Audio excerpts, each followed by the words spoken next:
Chapter 5 of the Thing in the Garden and of the Way of the Tao. "Oh, little brother," said the old mystic sadly, "how long will it take you to work through this wretched business?" "I have omnipotence at my command and eternity at my disposal," smiled the boy, using Eliphas Levi's well-known formula. "I ought to explain," said Simple Simon, turning to Lisa. "This boy is a desperate magician confined within the circle of this forest. His plan is action. He is all for magic. Give him a wand and a host of demons to control, and he is happy. For my part, I prefer the way of the Tao, and to do everything by doing nothing. I know it sounds difficult. One day I will explain. But the practical result is that I lead a placid and contented life, and nothing ever happens. He, on the contrary, makes trouble everywhere, excites the wrath of Turks, and worse, if I am right. He thereby brings about a situation where perfectly competent ladies' maids have epileptic fits, mediums endeavour to procure blood from bewitching damsels, and now there's a thing in the garden." His voice had a wail of comic disgust. "However, this is Cyril's funeral, not mine. He called me in. I must say I approve of his general plan on the whole, and I dare say much of the opposition is unavoidable. In any case, he is the magician, principal boy in a pantomime. I merely hold the sponge, and we have to use his formula throughout, not mine. If it ends in disaster," he added, as a cheerful afterthought, "perhaps it will teach him a lesson. A Chinese god indeed. He would be better as a Chinese coolie smoking opium at the feet of Chang Wan's. He tells me that I stand in my own way, that I love struggle and adventure, and that this is weakness and not strength. This girl is in danger, quite unnecessary danger. I am going to ask my master to show you his methods. You will see plenty of mine in the next few weeks, and I should like you to have a standard of comparison. Maybe you'll want to choose one day." "I'm afraid I, too, like danger and excitement," cried Lisa. "I'm afraid you do. However, since Brother Cyril asked it, the way of the Tao should be trodden so far as this is possible. What would Brother Cyril do?" "I should take the magic sword, make the appropriate symbols, and invoke the names divine appertinent thereto. The thing, shrivelled and blasted, would go back to those that sent it, screaming in agony, cursing at the gods, ready to turn even on its employers, that they may dwell with it in torment." "One of the best numbers on the programme," said Simon. "If now see the other way." "Yes, if your way is better than that," cried the girl, her eyes gleaming. "It isn't my way," said the mystic with a sudden inflection of solemnity. His voice rose in a low monotonous chant as he quoted from the Book of the Heart girt with the serpent. "I and me and mine were sitting with lutes in the marketplace of the great city, the city of the violets and the roses. The night fell, and the music of the lutes was stilled. The tempest arose, and the music of the lutes was stilled. The hour passed, and the music of the lutes was stilled. But thou art eternity and space, thou art matter and motion, and thou art the negation of all these things, for there is no symbol of thee." The listeners were thrilled to the marrow of their bones, but the old man merely gathered a handful of dittany leaves from the chased golden box where they were kept, and led the way to the garden. It was very dark. Nothing could be distinguished but the outlines of the shrubs and the line of the fence beyond. "Do you see the thing?" said If. Lisa strained her eyes. "You mustn't look for anything very definite," said the mystic. "It seems as if the darkness was somehow different in that corner," said Lisa at last, pointing. "A sort of reddish tinge to the murk." "Oh dear me, if you all use words like murk, I'm afraid you're all on Cyril's side. Look now," and he put his hand on her head. With the other he offered her the dittany. "Chew one of these leaves," he said. She took one of the silver-grey leaves with its delicate snow bloom between her teeth.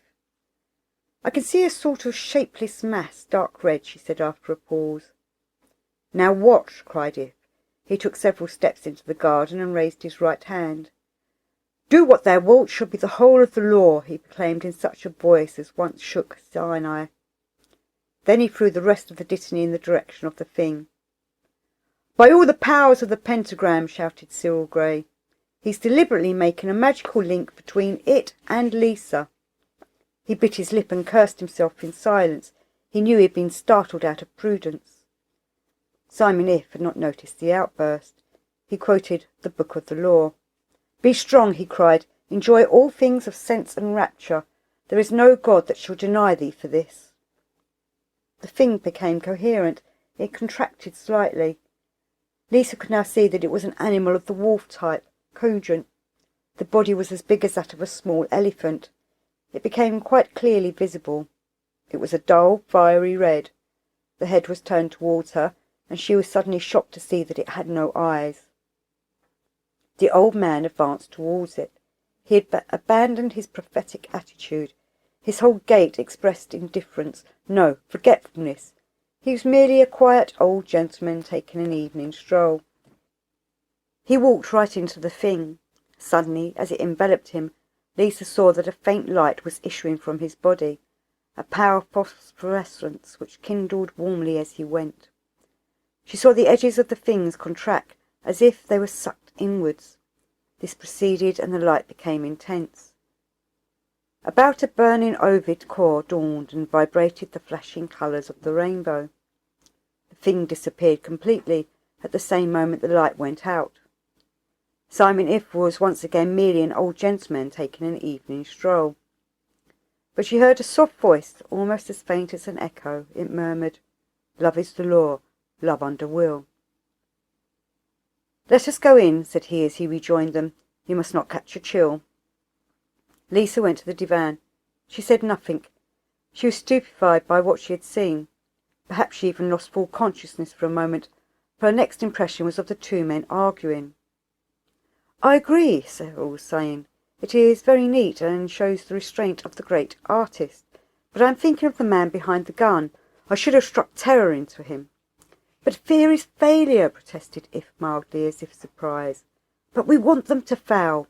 "Oh no, I want them to succeed." Cyril turned rather angrily to Lisa. "He's impossible. I fancy myself a paradox, you know, but he goes beyond my understanding every time.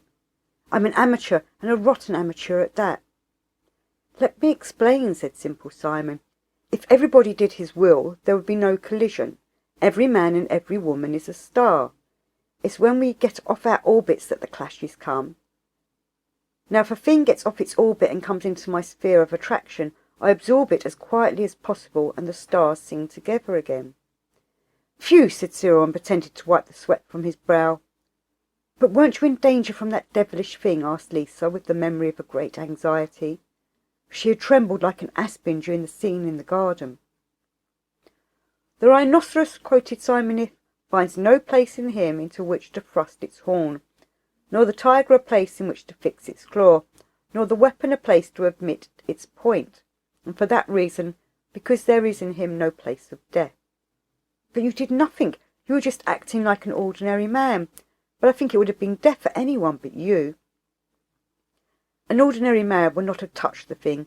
It was on a different plane, and would no more have interfered with him than sound interfered with light.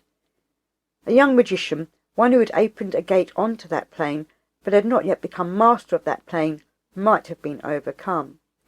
The thing might even have dispossessed his ego and used his body as its own. That is the beginner's danger in magic." "And what is your secret?" "To have assimilated all things so perfectly that there is no longer any possibility of a struggle, to have destroyed the idea of duality, to have achieved love and will so that there is no longer any object to love or any aim for will, to have killed desire at the root, to be one with everything and with nothing. Look," he went on with a change of tone, "why does a man die when he is struck by lightning? Because he has a gate open to lightning. He insists on being an electrical substance by possessing the quality of resistance to the passage of the electric current. If we could diminish that resistance to zero, lightning would no longer take notice of him. There are two ways of preventing a rise of temperature from the sun's heat. One is to oppose a shield of non-conducting and opaque material. That is Cyril's way, and at the best it is imperfect. Some heat always gets through. The other is to remove every particle of matter from the space which you wish to be cold, then there is nothing there to become hot, and that is the way of the Tao.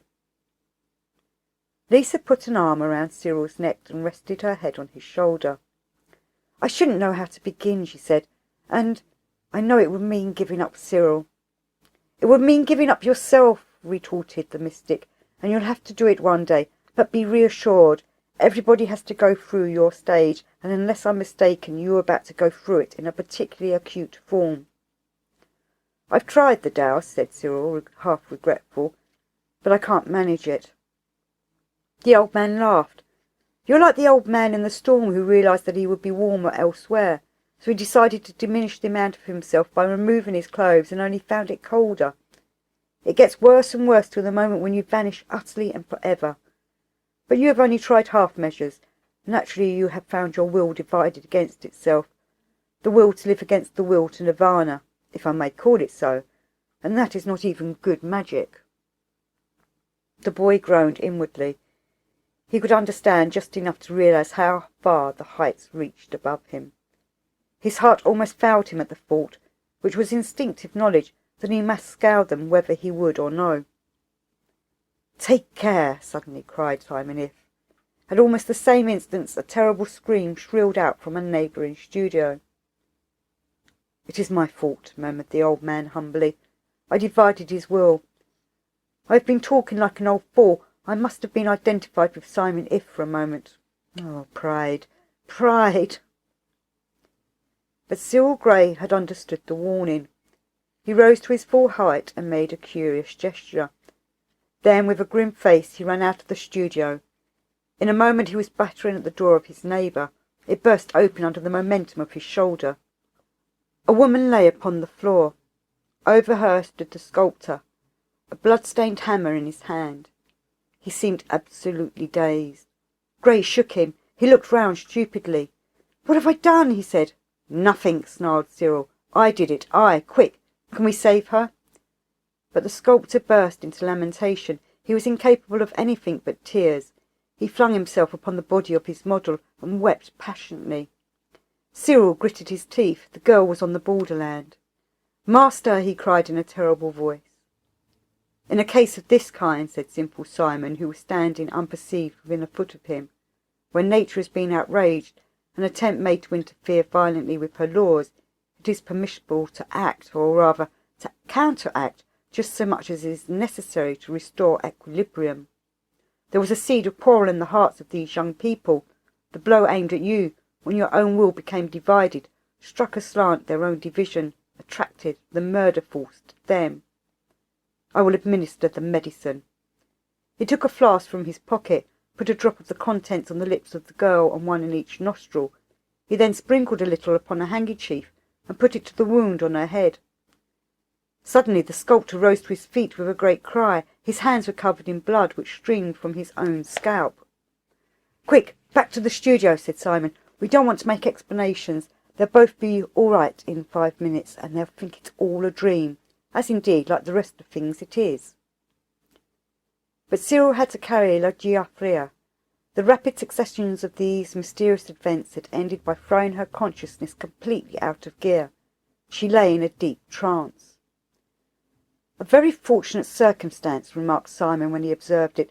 "This is the time to take her over to the Prophet's house." Cyril wrapped her in her furs. Between them they carried her to the boulevard where Simon If's automobile was in waiting. The old mystic held up his left hand, with 2 of the fingers crossed. It was a signal to the chauffeur. In another moment they were running on easy speed up the boulevard Arago. Lisa came to herself as the car, crossing the sign, pointed at the heights of Montmartre, and she was perfectly recovered as it stopped before a modest house of quite modern type, which was set against the steepest part of the hill. The door opened. Without alarm being given, Lisa later learned that in this house no orders needed to be issued, that simplicity had reached to so serene a level that all things operated together without question. Only when unusual accidents took place was there need for speech, and little even then. The door stood open, and a quite ordinary butler presented himself, bowing. Simon If returned the salute and walked on, when a second door opened, also spontaneously. Lisa found herself in a small lobby. The man who had opened the inner door was clad from neck to knee in a single black robe without sleeves. From his belt hung a heavy sword with a cross hilt. This man held up 3 fingers. Simon If again nodded and led his guests to the room on the left. Here were the 3 guests indicated by the gesture of the guard. Lord Anthony Boleyn was a familiar friend of the old mystic. He was a stout and strong man of nearly 50 years of age, with a gaze both intrepid and acute. His nose was of the extreme aristocratic type, his mouth sensual and strong. Cyril Grey had nicknamed him the Merman of Mayfair, and claimed that Roden got the idea for his centaur the day that he met him. He was the younger brother of the Duke of Flint, his race probably Norman in the main, but he gave the impression of a Roman emperor. Haughtiness was here, and great good nature. The intellect was evidently developed to the highest possible pitch of which man is capable, and one could read the judicial habit on his deep wide brows. Against this one could see the huge force of the man's soul, the passionate desire for knowledge which burnt in that great brain. One could conceive him capable of monstrous deeds, for he would let no man, no prejudice of men, stand in his way. He would certainly have fiddled while Rome was burning if it had been his hobby to play the violin. This man was the mainstay for the Society for Psychical Research. He was the only absolutely competent man in it. Perhaps, at least, he stood well above all others. He had the capacity for measuring the limits of error in any investigation with great accuracy.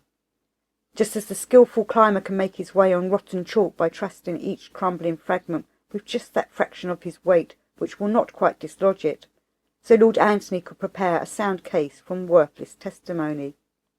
He knew the limits of fraud. He might catch a medium in the act of cheating a dozen times in a séance, and yet record some of the phenomena of that séance as evidential. He used to say that the fact of a medium having his hands free did not explain the earthquake at Messina.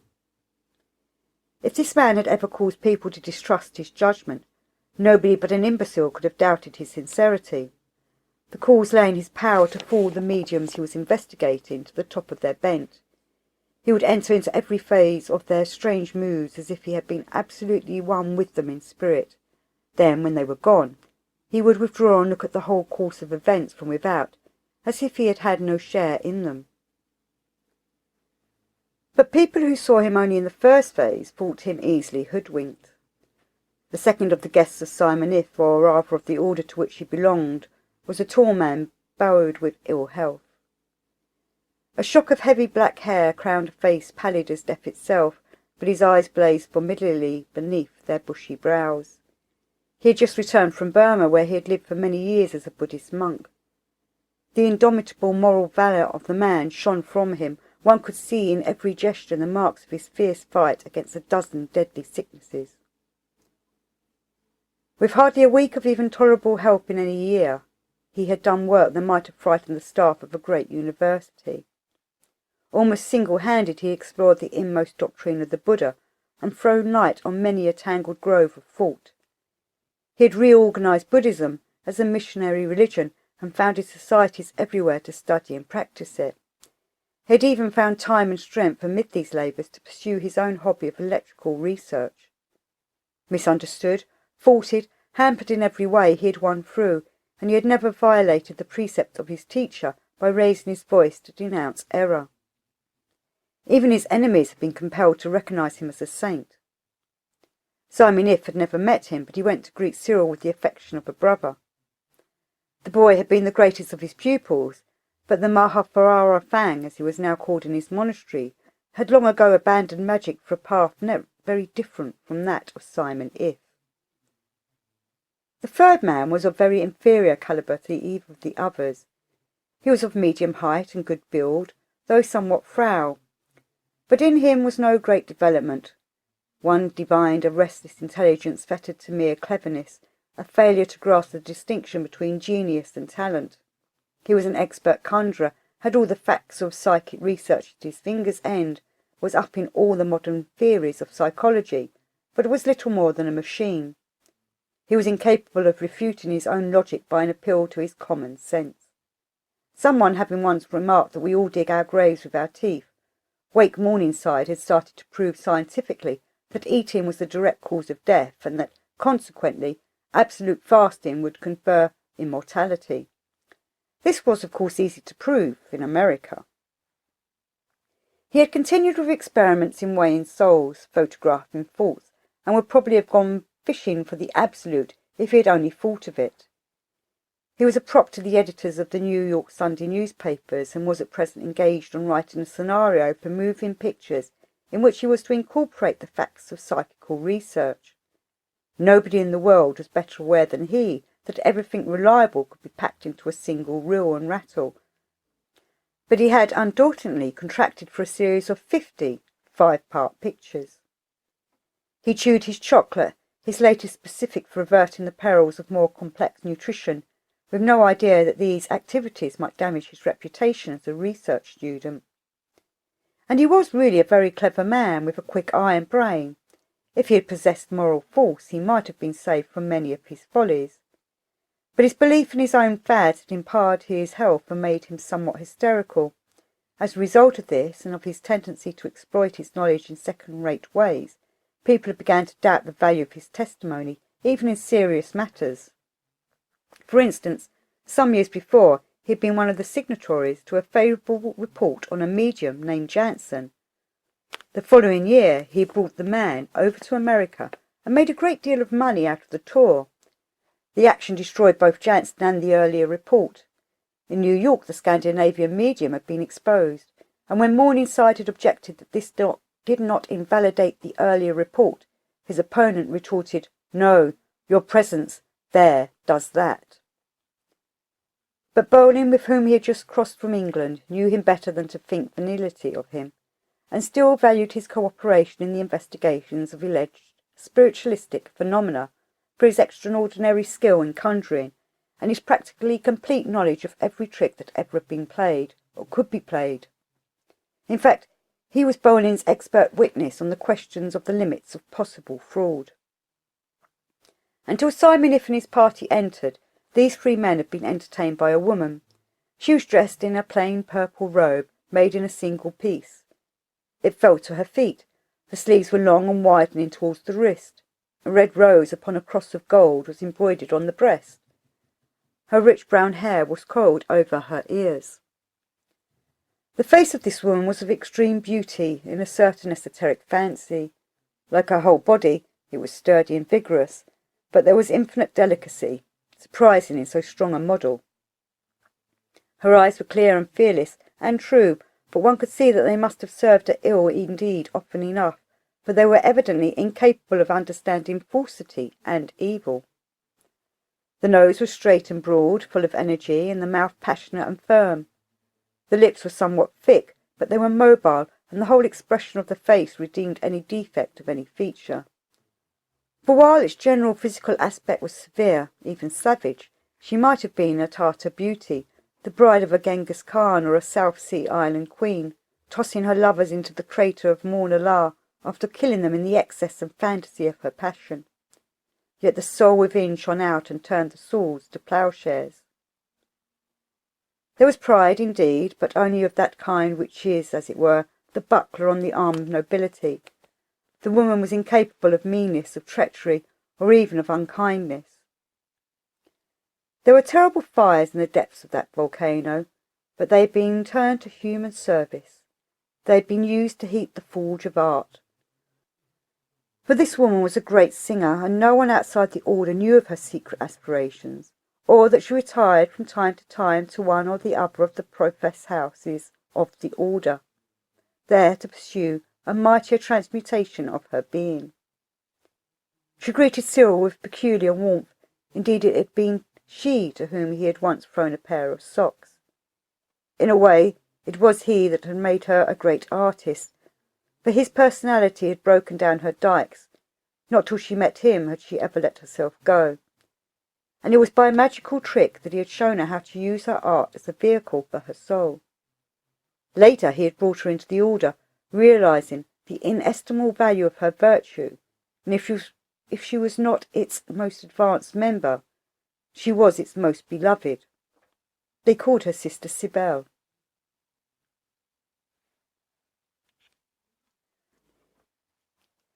Chapter 6 of a Dinner with the Talk of Divers Guests. Simon If and Cyril Gray had slipped out of the reception room to clothe themselves according to their dignity in the order. They returned in a few moments. The old man was in a robe of the same pattern as Sister Sibel's. All the robes of the order were thus fashioned, but it was of black silk, and on the breast was embroidered a golden eye within a radiant triangle. Cyril Gray was in a similar robe, but the eye was enclosed in a six-pointed star, and swords with undulating blades issued from each re-entrant angle. Their return broke up the conversation, and Sister Sibel led the way, with Lisa on her arm, to the lobby. There the wonder of the house began. The wall facing the front door was masked by a group of statuary of heroic size. It was a bronze and represented Mercury leading Hercules into Hades. In the background stood Chiron in his boat, one hand upon his oar, the other stretched to receive his obolus. Sister Sibel waited until all the guests were in the boat. Then she made pretence to place the coin in Chiron's hand. In reality she touched a spring. The wall parted. The boat moved slowly through it. It took its place beside another wharf. They were in a vast hall, and Lisa realized that the hill behind the house must have been profoundly hollowed out. This hall was lofty, narrow, and long. In the midst, a circular table awaited the guests. Behind each chair stood one of the probationers of the order in a white robe, on whose breast was a scarlet pentagram. Neck, sleeves, and hem were trimmed with gold. Beyond this table, at which a number of other members in various coloured robes were already seated, though they rose to salute the newcomers briefly and in silence, was a triangular slab of black marble, the points truncated for convenience. Around this there were 6 seats, made of ebony inlaid with silver discs. Sister Sibel left the others to take her seat as president of the circular table. Simon If himself sat at the head of the triangle, placing Cyril Gray and the Maharara Fang as the other corners. Lord Anthony Boleyn was at his left, Lisa at his right. Morningside faced him from the base. When all were seated, Sister Sibel rose, struck a bell that stood at her hand, and said, "Do what thou wilt shall be the whole of the law. O Master of the Temple, what is thy will?" Simon If rose in his place. "It is my will to eat and drink," said he. "Why shouldst thou eat and drink?" "To sustain my body in strength." "Why is it thy will that thy body may be sustained in strength?" "That it may aid me in the accomplishment of the great work." At this word all rose and chanted solemnly in chorus, "So mote it be." "Love is the law, love under will," said Sister Sibel softly, and sat down. "Of course it's a most absurd superstition," remarked Morningside to Simon If, "to think that food sustains the body. It is sleep that does that. Food merely renews the tissues." "I agree entirely," said Cyril, before If could answer, "and I'm about to renew my tissues to the extent of a dozen of these excellent turbong prawns to begin with." "My dear man," said Lord Anthony, "prawns are much better at the end of a dinner, as you'd know if you had been to Armenia lately." When Morningside said something absurd, it merely meant that he was airing his fads. When Lord Anthony did so, it meant a story, and all his stories were good ones. Simon If jumped at the opening. He turned immediately and asked for the arm. "It's rather long," said Boleyn, a little dubiously, "but it's very, very beautiful." Unacknowledged quotations gave a curious fascination to his narrative style. People became interested through the psychological trick involved. They recognised yet could not place the remark, and they were stirred by the magic of association, just as one becomes interested in a stranger who reminds one of one can't quite think who. "At the close of a dark afternoon," pursued Lord Anthony, "a huntsman of sinister appearance might have been seen approaching the hamlet of Sitkab in Armenia. This was myself, or I should hardly think it worth while to tell the story. Why detain you with a lesser potentate? I was in pursuit of the most savage, elusive, and dangerous wild beasts, with the exception of woman." He smiled at Lisa so delightfully that she could only take it as a compliment, "that infest this globe. Need I say that I refer to the poltergeist?" "You must do more," laughed Lisa. "You must tell me what my rival is." A poltergeist is a variety of spook distinguished by its playful habit of throwing furniture about and otherwise playing practical jokes of the clown in the pantomime order. The particular specimen whose hide, if they have hides, I was anxious to add to my collection of theosophical teacups, spirit cigarettes, and other articles of virtue was an artist of singular refinement, for he performed upon only one instrument as a rule, but of that instrument he had acquired the most admirable mastery. It was a common broomstick. This genial spectre, or rather non-spectre, for they are but rarely seen, only heard, conditions precisely opposed. I beg you to note to those that we require in little boys. This poltergeist, then, was alleged to be the guest of the local lawyer in the aforesaid hamlet. It had annoyed him considerably for some 2 years, for while claiming for an excellent medium in the locality to be the spirit of a deceased adept, it had merely thrown broomsticks at him as he went about his daily task of making mischief between the citizens of that deploringly peaceful corner of the earth, or misappropriating funds entrusted to him for investment. He was an honest lawyer, as lawyers go. I was called to the bar myself in my unregenerative days, and he resented the interference, the more so as no writ of habeas broomstick seemed to abate the nuisance. The amiable creature, however, had recently taken pity upon his host, and sought to establish a claim upon his gratitude by saving him from death. For one day, as the lawyer was about to drive across the village bridge, he saw the broomstick fall from the sky and stand erect precisely in his path. His horse reared. A moment later the bridge was swept away by the torrent. "This is really excellent bosh, Mr. If." Well, I'd been called in to investigate this matter, and there I was, installed in the house of my brother brigand. The results of my stay of 6 weeks or so were inconclusive. I was convinced of the man's entire belief in his story, and the broomstick certainly moved in various ways for which I could not account. But I was not fortunate enough to observe anything of the kind when he was not somewhere in the offing, and one is bound to strain one's theories of the limits of fraud as far as it is humanly possible, especially when one is dealing with a lawyer or a broomstick. So I returned from the parts of the tribes, even unto the modern Babylon, where I abode for a season. A little while later I received a card announcing my friend's marriage to the heiress of Sitcab, and a year later again, in response to kind inquiries, he had the honour to announce that the manifestations of the poltergeist had totally ceased since the day of the wedding. Some of these adepts are of course fearfully particular on the sex question, as we all know.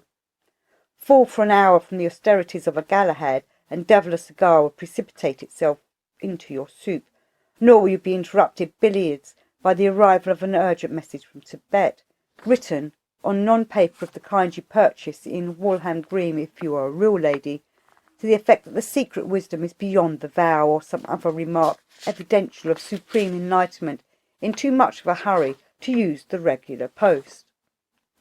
No, the story does not end here. In fact, the above has been but the prelude to a mightier theme. Once more a year passed by a singular, and in view of what happened later, I think an ominous train of circumstances. It occupied exactly 12 calendar months in the process. I now received another letter from the lawyer. Whether love's moon had waned or no, he did not say, but he announced the resumption of the phenomena with additions and improvements. One encouraging point was that in the previous series nothing had ever happened outside his house, except in the case of the bridge incident. Now the broomstick was ubiquitous indeed, and followed him about like Mary's lamb. His wife too had developed the most surprising powers of mediumship, and was obtaining messages from Herr P. Geist, which seemed of unusual importance. A new world was open to our view. I have always fancied myself as a Columbus, and as I had recently made a considerable sum of money by a fortunate speculation in oil, I did not hesitate to go to the expense of a telegram.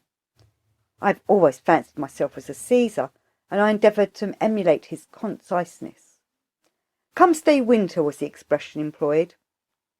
A week later, those simple and pious souls, escaping the perils of the journey to Constantinople, were safely cloistered, if I may use the term, in the Orient Express.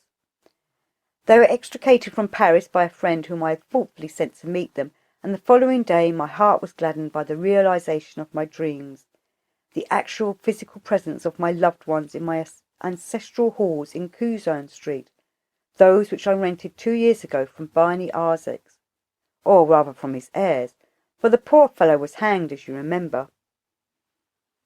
Well, the conclusions of science appear to indicate that a poltergeist of the better classes takes a fortnight or more to accustom himself to a new domicile, from which circumstance learned men have written many treatises to suggest that it may be of the cat tribe, though other equally learned have contended with great plausibility that its touching attachment to this lawyer shows its nature to conform rather with that of the dog. To me it has seemed possible that the light is not altogether withheld from either party to the discussion. I have in fact diffidently put forward the theory that the poltergeist, for all its German name, is of an ambiguous nature, like the animals of Australia, and I have ventured to rely upon the analogy between the broomstick employed in this case and the throwing stick of the aborigines of that continent. However this may be, friend Poltergeist began to rehearse exactly 14 days after the arrival of the lawyer and his wife, and was so kind as to oblige with a full recital. Shares, though, in a flat, or more accurately, a house, 3 days later. I never really valued the Svev's vase which was offered on this occasion to the infernal gods. The mediumistic powers of the lady began to develop at the same time. The spirit had devised an ingenious method of communication, known to science as planchettes. This instrument is probably familiar to you all. It is an inconvenient way of writing, but otherwise exhibits no marked peculiarity. Now that we have accepted automatic writing as automatic, there is really no reason why mediums should pretend that a planchette is not under control.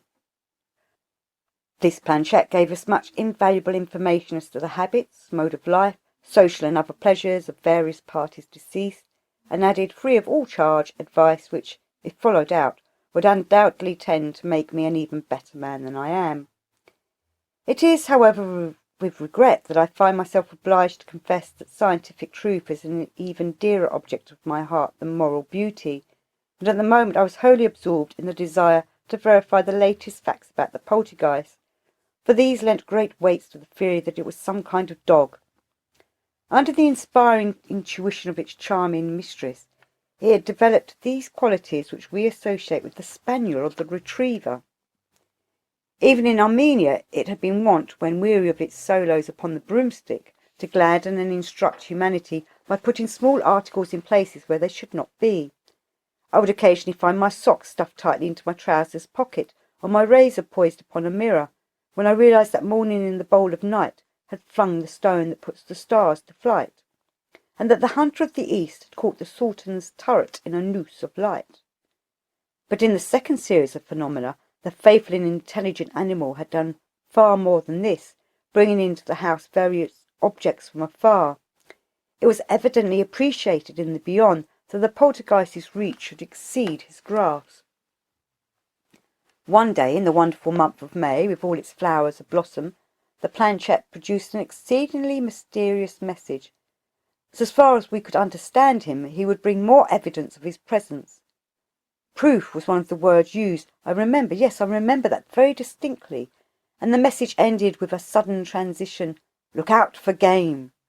There could hardly have been a more superfluous injunction so far as I was concerned. I must now describe my dining room. It is very like any other room of the sort, I dare say. The point is that there is a big table, over which is suspended a cluster of electric lamps, a flat shade covering those from above. The top of this shade is just about on the level of the eyes of a fairly tall man standing. I can see clear over it from the edge of the table without straining. Well, we went down to dinner, and the poltergeist was exceptionally active all through the meal. The medium was exceedingly distressed by his insistence on the mysterious injunction to look out for game. It was only at dessert that the problem was solved. The medium screamed out suddenly, "Always pinching my neck!" and a second later, lightning in a clear sky, a large quail fell from the epirarium above my humble mahogany. I only wish I could have had Rear Admiral Moore, Sir Oliver Lodge, Colonel Alcott, Sir Alfred Turner, Mr. A.P. Sinnett, and Sir Arthur Conan Doyle present at that sublime occasion. There could have been no dissentient voice to say that this was not evidential, save possibly what is negligible, my own. A poor thing, but mine own. I wonder if you have ever reflected upon the halo of excitement and romance which must gild the lives of the members of the worshipful company of poulterers. They are the true sportsmen of our time. Theirs to beard the turkey in his den, theirs to grapple the lordly pheasant, to close in deadly combat with the grouse, to wrest the plover's egg from its lonely nest above the moors, to dare 1,000 deaths in their grim heroism, the fulfilment of their oath to supply us with sparrow, cat, or rabbit. Think too of their relations with the mysterious bazaars of Baghdad, their traffickings with wily Orientals, the counting out of secret gold by moonlight in the shadow of the mosques. Think of Mason as he painfully deciphers the code cablegram from Fortnum, burns the message and armed with a dagger and a bag of uncut rubies, plunges from the Jizrari Palace Hotel to his rendezvous with Achmet Abdullah in the fish market, where, with no eye to see, the hideous bargain is concluded, and handing over his rubies, Mason sallies from that dreadful alley, clutching beneath his gabardine a quail. You have not thought of such thoughts, nor until now had I, but I knew that quails were cold storage products of the burning East, and I knew that the number of poulterers in my vicinity was limited.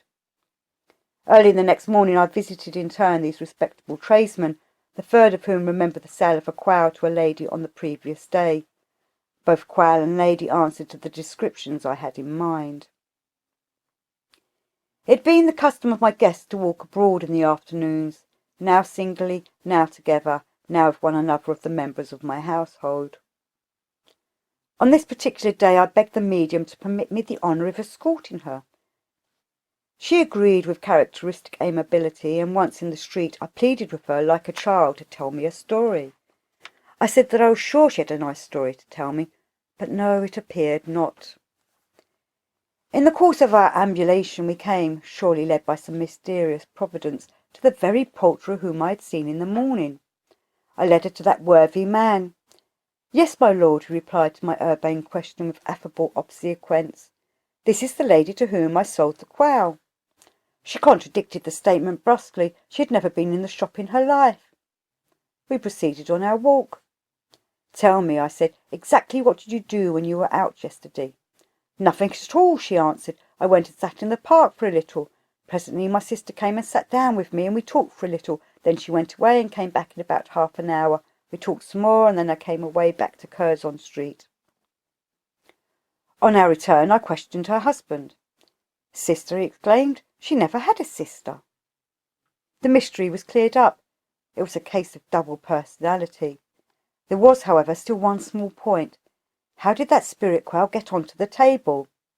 It had fallen very straight, or so it seemed to us, and the butler said that he could hardly believe that a quail could have been concealed on the lampshade. He would have noticed it, he thought, while laying the table.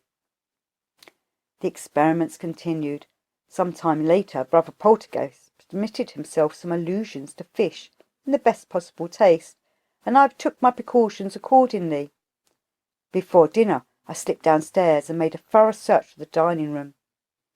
Alas, to what treacheries are the most virtuous of us liable to be subjected! That medium's saucy sister's second personality had again betrayed her to a most unjustifiable suspicion, for 1 dozen prawns of the best quality were distributed in most excellent symmetry about the lampshade. A hasty reference to the dictionary not yet published by the Society for Psychical Research assured me that this sort of thing was a prepared phenomenon. Now, if you are going to prepare a phenomenon, you may as well prepare it properly, and I attended, you shall soon learn how, alike to decency and to aesthetics. Dinner was served, the poltergeist supplied the conversation. Never before had he been so light, so genial, so anxious to assure us of our future in Summerland. But ever and anon he touched the minor chord, spoke darkly of proof and of fish. I beg you all to bear witness that I have not degraded myself by the evident pun. The dessert arrived, and now the poltergeist was imminent. The lawyer thought to touch him and to hold him. He saw signs of him all over the room. He ran about after him, like a boy with a butterfly neck. But of all this I took no heed. I was watching the lady's face. Professor Freud would perhaps explain my motive as infantile psychosexual pre-sexuality. But no matter, I watched her face. The lawyer, like what's-his-name pursuing Priam, was close on the heels of the poltergeist. Jam, jam, as used by Virgil in the sense of prolonging the suspense. At last he made one grab in empty air. He overbalanced, must have touched the lampshade, I suppose, for a shower of prawns fell upon us like the gentle rain from heaven, blessing both him that gives and him that takes. And oh, those spirit prawns were beautiful upon the tablecloth, for each had a bunch of blue ribbon to tie up its bonny red hair. I had not moved my eyes from that fair lady's face, and I am sorry to conclude this abstract and brief chronicle of the prawn by saying that I cannot swear that she betrayed any guilty knowledge. Lord Antony stopped with a jerk, and lifting his liqueur glass, drained it suddenly. Sister Sibel rose and bowed to Simon If. But Cyril Gray's voice rose in a high-pitched drawl. Better a dinner of herbs where love is, than a stalled prawn and a discontentment therewith. The master frowned him down. Gentlemen, he said, it is the custom of this house that its guests pay for their entertainment. Lord Antony Bowling has done so by his delightful story, Mr. Morningside by his brilliant theory upon the function of food, and the Mahafarara Fang by his silence. I may say that I expected no less and no different from any one of you. We are overpaid, and the debt of gratitude is ours. Morningside was pleased. He thought the compliment sincere. Bowling understood something of the soul which had escaped him until that moment, and the Mahafarara Fang remained in his superb indifference. Lisa addressed the master. I'm afraid I haven't paid, and I've had a perfectly wonderful dinner. Simon If replied with weight, My dear young lady, you are not a guest, you are a candidate. Suddenly conscious of herself, she blanched and became rigid in her chair. Simon If bade farewell to the three guests. Cyril and Sister Sibel conducted them to the boat and bade them Godspeed. The other brethren of the order dispersed, one to one task, one to another. Presently Simon and Cyril, Sibel and Lisa were together alone. The old man led the way to a cell cunningly hidden in the wall. There they took seats. Lisa La Giuffria recognised that the critical moment of her life was come upon her.